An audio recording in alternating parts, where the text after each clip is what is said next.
Sir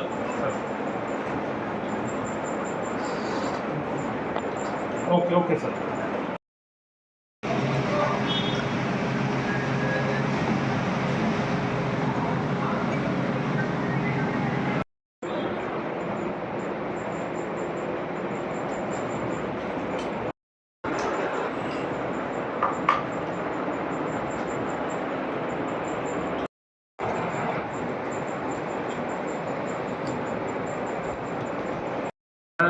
একটা অভিযোগ পেয়েছিলাম, সেই অভিযোগের ভিত্তিতে আমাদের অবজারভার দ্বারা আমরা একটা ইন্ডিপেন্ডেন্টলি এনকোয়ারি করা হয়।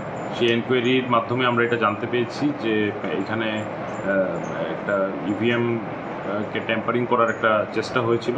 তো সেই বিষয়টা আমাদের কমিশনার স্যার নোট করেছেন এবং এটার আমরা যেহেতু একটা স্বচ্ছ নির্বাচন করার জন্য আমরা চেষ্টা আমাদের সবসময় থাকে, তার জন্য সেই স্বচ্ছতা বজায় রাখার জন্য সেই পার্টিকুলার যেই ভোট কেন্দ্র আছে 17/39 সেখানে আমরা রিপোলের যে চিন্তাধারা করা হয়েছে এবং সেই অনুযায়ী কমিশনার স্যার নোটিফিকেশনও ইস্যু করেছে।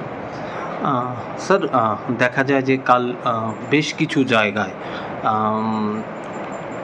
মানে যারা আরও আছে বা যারা পুলিং এজেন্টদের আছে তাদেরকে বের করে দেওয়া হয়েছে, মারধর করা হয়েছে। শুধু মানে এইখানেই নয়, এছাড়া আপনি খোয়াই বলুন, ওইদিকে আপনার বিলুনিয়ার সাইডে বলতে কুলফির দিকে প্রচণ্ড মানে মারধর হয়েছে সাবরুম সাইডে। তো এইগুলো নিয়ে আপনারা কি করবেন বা কি আপনার প্রতিক্রিয়া থাকবে? দেখুন, সেই রকম আপনারা যেরকমভাবে আমি এখন শুনতে পাচ্ছি সেই রকম বিষয়গুলো আমাদের গোচরে আসেনি। যেগুলো আমরা জানতে পেরেছি যে কোনো অবস্থায় কোনো যদি এরকম ইস্যু থাকে, অলরেডি আমরা before the date of poll আমরা অলরেডি রিটার্নিং অফিসারদের আমরা বলেছিলাম যে কোনো যদি পোলিং এজেন্ট কিংবা কেউ যদি যারা on the day of poll যারা ভোট কেন্দ্রে আসার কথা তাদেরকে যদি কোনোভাবে কেউ বাধা দেয় বা এরকম যদি কোনো রেজিস্ট্যান্স ওনারা ফেস করে, তাহলে কনসার্ন সেক্টর অফিসার এবং পুলিশ সেক্টর অফিসার যারা আছেন ওনারা ওনাদেরকে সহযোগিতা করবেন ভোট কেন্দ্র পর্যন্ত পৌঁছানোর জন্য। এবং সেই হিসাবে আমরা কিন্তু অফিসিয়ালি কমিউনিকেশনও করেছি প্রত্যেক রিটার্নিং অফিসারের কাছে এবং অনেকটাই সেটা কার্যকরী হয়েছে। আমরা যে বিভিন্ন এনকোয়ারি রিপোর্টে দেখতে পেয়েছি যে পুলিশ সেক্টর অফিসার বা আমাদের সিভিল সেক্টর অফিসাররা ওনারা ভোটারদেরকে বিভিন্ন ক্ষেত্রে কিংবা আমাদের পোলিং এজেন্টদেরকে নির্দিষ্ট পোলিং স্টেশনে পৌঁছে দিয়েছে। স্পোরাডিক যে ঘটনা ঘটেছে সেগুলা পুরো রাজ্যের নিরিখে যে ঘটনাগুলো ঘটেছে সেগুলো অত্যন্তই কম এবং যাই ঘটেছে তার জন্য তদন্ত হচ্ছে এবং যেটাই তদন্ত সাপেক্ষে যেটা রিপোর্ট আসবে সেই হিসাবে ব্যবস্থা নেওয়া হবে। কালকে মানে এই ধরনের অপ্রীতিকর ঘটনা মানে যেগুলো আপনার নজরে বা আপনার নজরে এসছে বা এনকোয়ারিতে এসছে, এরকম কটা ঘটনা?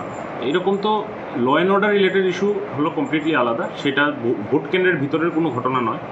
যেগুলো বাইরে যদি যে দু একটা আপনাদের মাধ্যমে আমরা জানতে পেরেছি, পরবর্তী সময় আমরা জিজ্ঞেস করেছি রিটার্নিং অফিসার বা ডিস্ট্রিক্ট ইলেকশন অফিসার, ভোট কেন্দ্রকে কেন্দ্র করে এরকম কোনো বিশেষ ঘটনা ঘটেনি। বাইরে যেগুলো law and order related issue টুকটাক হয়েছে সেগুলোতে অবশ্যই পুলিশ প্রশাসন আইন অনুযায়ী যা ব্যবস্থা নেওয়ার অবশ্যই তা নেবেন। তেমনিতে এখন একটি বিধানসভাতেই মানে আপনারা রিপোলিং করাচ্ছেন, একটি ডিস্ট্রিক্ট কাউন্সিল কনস্টিটিউয়েন্সির একটা ভোট কেন্দ্রে এখন পর্যন্ত তাই আমাদের কাছে রিপোর্ট আছে যে রিপোলিং। ঠিক আছে, থ্যাংক ইউ।